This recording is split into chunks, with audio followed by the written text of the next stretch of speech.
नमस्कार, मैं हूं आपके साथ खुशबू सिंह। स्वागत है आपका युग चरण में। चलिए शुरुआत करते हैं बुलेटिन की।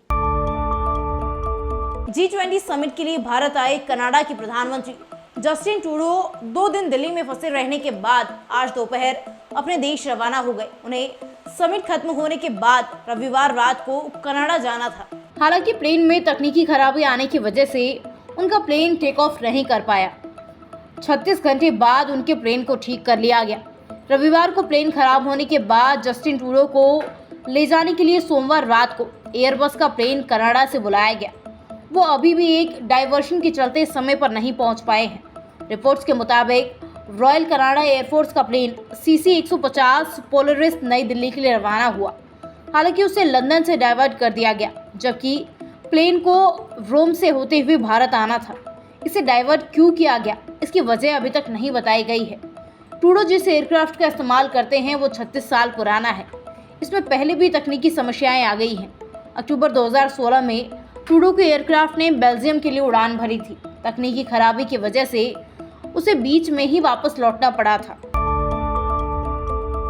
खाद्य मंत्री और कांग्रेस की चुनाव अभियान समिति के मेंबर प्रताप सिंह खाचरियावास ने बीजेपी और केंद्र सरकार पर सियासी हमला बोला है। खाचरियावास ने इंडिया की जगह भारत नाम लिखने के लिए फिर से नोट बंदी की आशंका जताते हुए सवाल उठाए हैं। साथ ही राम को लेकर के भी पलटवार किया है। खाचरियावास ने कहा, बीजेपी और केंद्र सरकार जनाधार खिसकता देख नाटक कर रही है। बीजेपी की राजधानी मध्य प्रदेश और छत्तीसगढ़ में हवा नहीं बन पा रही है। बीजेपी वाले कभी वन नेशन वन इलेक्शन के नाम पर तो कभी इंडिया बनाम भारत के नाम पर नाटक कर रहे हैं। कह रहे हैं हम इंडिया को भारत करेंगे। भारत और इंडिया में क्या अंतर है? हर नोट पर रिजर्व बैंक ऑफ इंडिया लिखा हुआ है। आपने 2 बार नोटबंदी कर दी, अब नोटों पर इंडिया की जगह भारत लिखने के लिए तीसरी बार नोटबंदी करेंगे। आप देश को मारोगे क्या?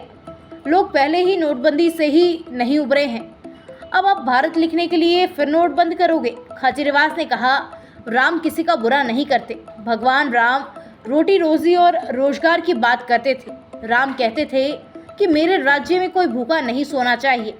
आज देश में हर घंटे 4 से ज्यादा नौजवान आत्महत्या कर रहे हैं। बीजेपी राज में 3 ही मुद्दों पर काम नहीं हुआ।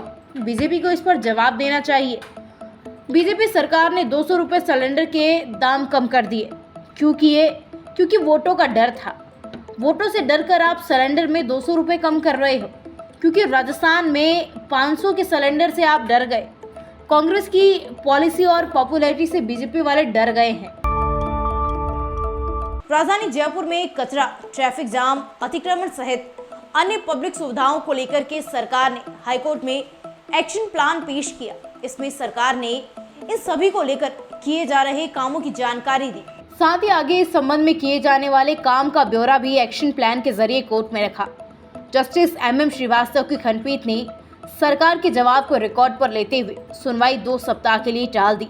सरकार के एक्शन प्लान को लेकर मामले में न्याय मित्र विमल चौधरी ने कहा कि सरकार ने कामकाजों में पिंक सिटी को दुबई बना दिया है, लेकिन वास्तव में धरातल पर कोई प्रभावी कार्यवाही नहीं हो रही है। दरअसल राजस्थान हाईकोर्ट ने शहर में अव्यवस्थाओं को लेकर स्वप्रेरित प्रेस संज्ञान लेते हुए सरकार से एक्शन प्लान पेश करने के लिए कहा था। इस पर सरकार ने एक्शन प्लान पेश करते हुए कहा कि हम शहर में कचरे के निस्तारण के लिए व्यापक स्तर पर काम कर रहे हैं। कचरा डिपो के कचरा निस्तारण के लिए ठेका दिया जा चुका है। कचरे से बिजली उत्पादन के लिए प्लांट की स्थापना का काम शुरू हो चुका है। 7 सूत्रीय मांगों को लेकर के झुंझुनू में फार्मासिस्ट ने दूसरे दिन भी 2 घंटे का कार्य बहिष्कार किया। हड़ताल से अस्पताल में दिखाने आए मरीजों को दवा के लिए काफी परेशानी का सामना करना पड़ा। मरीज दवा लेने के लिए अस्पताल में भटकते हुए नजर आ रहे हैं। जिला अस्पताल में दिखाने आए मकबूल ने बताया कि वो 1.5 घंटे से पर्ची की लाइन में लगे हुए थे। उसके आधे घंटे बाद डॉक्टर के पास गई, फिर दवा लेने के लिए आए तो पता चला कि हड़ताल है। पूरा दिन अस्पताल में खराब हो गया। अगर दवा वितरित करने वाले हड़ताल पर हैं तो पर्ची वितरित नहीं करनी चाहिए थी। वहीं पार्वती ने बताया कि वो 2 घंटे से दवा का इंतजार कर रही थी। फ्रैक्चर था और दवा की बहुत ज़रूरत थी, लेकिन हड़ताल के चलते उसे बहुत परेशानी उठानी पड़ी। इधर कार्य बहिष्कार के दौरान फार्मासिस्ट ने नारेबाजी करते हुए आक्रोश जताया। अध्यक्ष सतीश कुमार ने बताया कि अन्य के समान भत्ते देने, पदनाम परिवर्तन करने, वेतन विसंगति दूर करने तथा फार्मासिस्ट की भर्ती जल्द करने सहित कुल मांगों को लेकर आंदोलन कर रहे हैं। हरियाणा पुलिस ने मोनू मानेसर को गिरफ्तार कर लिया है। मोनू पर भिवानी के नासिर जुनैद हत्याकांड में शामिल होने का आरोप है। उसे राजस्थान पुलिस के हवाले किया जाएगा। मोनू को उसी के गांव मानेसर से पकड़ा गया है। ये पिछले 8 महीने से फरार चल रहा था। 16 फरवरी 2023 को हरियाणा के भिवानी में बोलेरो गाड़ी में 2 जली हुई लाशें मिली थी। जांच में पता चला था कि ये लाशें राजस्थान के भरतपुर जिले के घाटमिका गांव के जुनैद और नासिर की थी।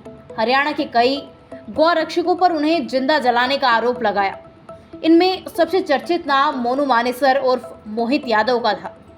राजस्थान के जिला भरतपुर के पहाड़ी इलाके के गांव घाटमिका निवासी नासिर और जुनैद को 15 फरवरी को किडनैप किया गया था।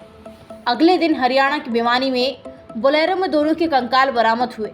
इस मामले में दोनों के परिवार ने बजरंग दल से जुड़े गौरक्षक मोनू मानेसर और उसके साथियों पर मारपीट के बाद दोनों को जिंदा जलाकर मार देने का आरोप लगाया था।